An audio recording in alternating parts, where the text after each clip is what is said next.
झालाय घरी जायला. रोज छेड काढणारा मुलगा आज पण तिथे असला तर?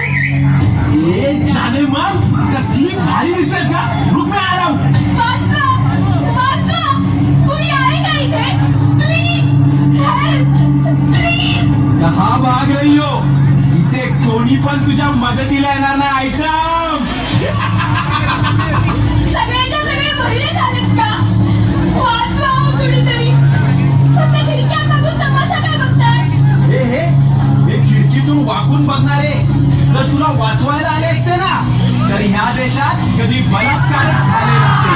तुझा हात माझ्या अंगाला लागण्यापेक्षा मी जीव देईन.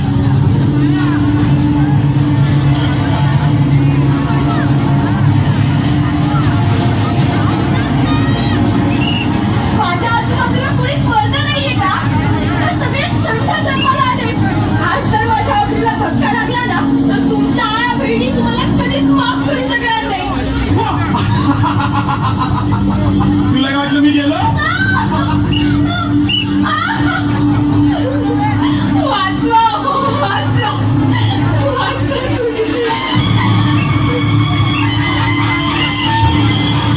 जगदंब जगदंब दिल्लीचे तख्त राखणाऱ्या महाराष्ट्रातून हा कसला आवाज?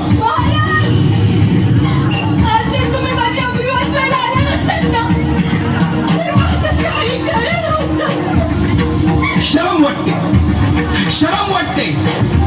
ज्या महाराष्ट्रासाठी आयुष्य खर्ची घातलं आज त्याच महाराष्ट्रात कुणीच मावळा आया बहिणींची अब्रू वाचवायला पुढे येऊ नये. महाराज, हे लोक फक्त तुमच्या विचारांच्या गप्पा मारतात. म्हणूनच आता तुमच्याकडून अपेक्षा आहे. वाचवा माझी अब्रू. मी कुठे कुठे आणि कधीपर्यंत धावून येणार आहे? आज 350 वर्षानंतर सुद्धा आया बहिणींची अब्रू वाचवायला माझीच गरज लागणार असेल तर माझ्या नावाने राजकारण करणाऱ्यांची मला लाज वाटते. महाराज, मग आता माझी अब्रू कोण वाचवणार? तू, मी? होय तू. आता महाराष्ट्रातील प्रत्येक महिला भगिनी ह्या काळात स्वतः छत्रपती होणार.